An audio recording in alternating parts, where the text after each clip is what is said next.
हलचल तेज हो गई है। रिजर्वेशन नीति को लेकर होने वाले छात्र प्रदर्शन से पहले कई बड़े नेताओं को हाउस अरेस्ट कर दिया गया। प्रदर्शन से जम्मू कश्मीर में कानून व्यवस्था बिगड़ने का शक था, इसलिए यह फैसला लिया गया, जबकि नेताओं का आरोप है कि लोकतांत्रिक आवाज को दबाया जा रहा है। यह रिपोर्ट देखिए।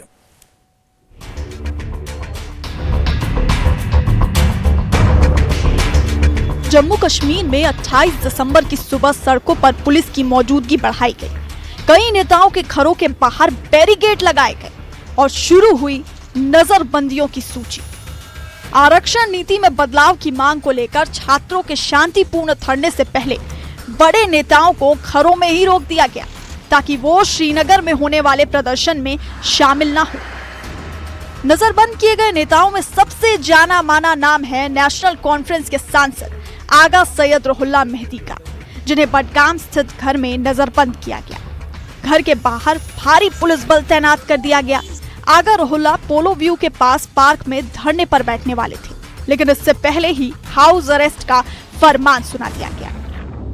तो कुछ स्टूडेंट्स हमारे आज डिटेन किए गए।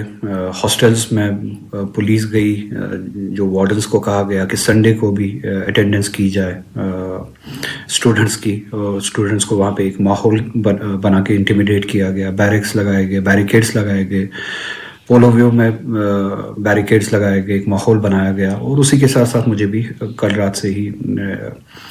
कल रात को डिप्लॉयमेंट की गई मेरे घर के बाहर, और आज सुबह पुलिस मेरे पास आई और उन्होंने कहा कि आप बाहर नहीं जा सकते, आपको हाउस अरेस्ट रखा गया है। उधर पीडीपी प्रमुख महबूबा मुफ्ती की बेटी और पार्टी की नेता इल्तिजा मुफ्ती ने भी खुद को हाउस अरेस्ट होने का दावा किया। उन्होंने सोशल मीडिया पर घर के बाहर कटीले तार और तैनात महिला पुलिस की तस्वीरें साझा की। इल्तिजा ने सवाल उठाया कि ये किस आधार पर किया गया है और इसे नए कश्मीर की नई नॉर्मल बताया। उनका आरोप है कि सरकार आलोचनात्मक आवाजों से डर रही है। नेशनल कॉन्फ्रेंस के वरिष्ठ नेता शेख बशीर अहमद ने एक अलग ही बात कही। उन्होंने कहा, आगा रुहुल्ला की नजरबंदी के लिए उमर अब्दुल्ला सरकार जिम्मेदार नहीं, क्योंकि पुलिस का नियंत्रण उनके पास नहीं है। इसके साथ ही उन्होंने आंदोलन के तरीके पर सवाल उठाते हुए कहा, सड़क पर विरोध की जगह बातचीत से समाधान निकाला जा सकता है।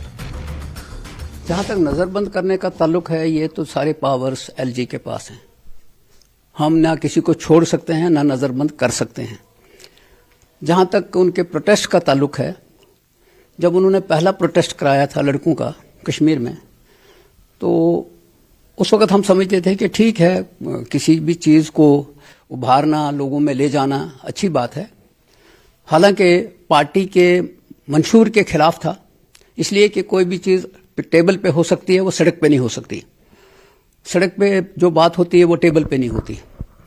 तो बहरहाल उसके बाद बड़ी पॉलिटिक्स हुई, और जिस इशू के ऊपर वो आज प्रोटेस्ट करने वाले थे या कहते थे प्रोटेस्ट करना है, उस पर जम्मू कश्मीर की गवर्नमेंट ने बाज़ाब्ता फैसला ले लिया है। तो अब जिस इशू के ऊपर वो बात कर रहे थे, उस इशू पे जब सब कमेटी बनी, सब कमेटी की रिपोर्ट कैबिनेट में गई, कैबिनेट ने फैसला लिया। अब इसका तो इंतजार करना चाहिए, उसके बाद ही क्या कहा जा सकता है कि ये दुरुस्त है कि ना दुरुस्त है। वहीं पीडीपी नेता आगा सैयद मुंतजर मेहदी ने आरक्षण मामले पर बयान दिया। उन्होंने कहा कि सरकार ने छात्रों के साथ धोखा किया है।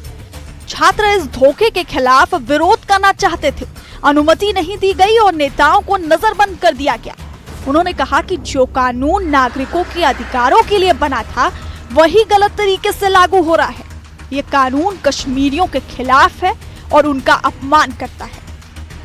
देखिए, ये काफ़ी बदनसीबी का आलम है कि जिस कानून का मकसद लोगों के साथ इंसाफ करना था, उनके इंटरेस्ट को सेव रखना था, उस कानून को कश्मीर में इस्तेमाल किया गया ताकि यहाँ के लोगों को, यहाँ के बच्चों को, खासकर जनरल कैटेगरीज के बच्चों को इंसाफ ना मिले, उनको नौकरियों में उनका हक ना मिले, उनको पढ़ाई में, प्लेसमेंट्स में, एजुकेशन सेक्टर में उनको वो हक ना मिले जो हक उनको कानून ने दिया था। मेरे ख्याल से जिस कानून का मकसद लोगों के साथ इंसाफ करना था, मगर यहाँ पर उस कानून को इस्तेमाल किया गया। कश्मीरी स्पीकिंग कम्युनिटी के खिलाफ उस कानून का इस्तेमाल किया गया, उनको जलील करने के लिए, उनको खार करने के लिए। यही इस कानून का मकसद था। इसके खिलाफ बच्चे काफी साल से, जब से कानून आया, सरापा एहतजाज है कि हमारे साथ नाइंसाफी हो रही है, हमें अंधेरे की तरफ धकेला जा रहा है। और उनकी अपेक्षा थी कि जब 2024 में नेशनल कॉन्फ्रेंस ने इसी वादे पर उन्हें इलेक्शन लड़ा कि जो ही हम इक्तदार में आते हैं तो हम इस कानून को इसकी तरमीम करेंगे और हर कम्युनिटी को अपना इंसाफ मिलेगा, हर कम्युनिटी को अपना हिस्सा मिलेगा, किसी कम्युनिटी के साथ नाइंसाफी नहीं होगी। मगर एक साल से मुसलसल देखते आ रहे हैं कि जो भी एडवर्टीजमेंट हो रही है, जो भी नौकरियों की नोटिफिकेशन निकल रही है, वो इसी रोशनी में निकल रही है जो नई रिजर्वेशन है, जहां पर जनरल कैटेगरीज को कैजुअलिटी बनाया गया, जहां पर जनरल कैटेगरीज का खून किया जा रहा है। इसी बीच आरक्षण नीति को लेकर छात्रों की मांग साफ है, ट्रांसपेरेंसी, समान अवसर और रिपोर्ट को सार्वजनिक करने की अपील। पीडीपी नेता वहीदुर रहमान पर्रा ने भी सोशल मीडिया पर लिखा, आरक्षण मुद्दा हमारे युवाओं के भविष्य का सवाल बन चुका है। उन्होंने कहा, सरकार 1 साल से भी अधिक समय से इस मुद्दे को सुलझाने में नाकाम रही है, जिससे युवाओं की अनिश्चितता और बढ़ी है।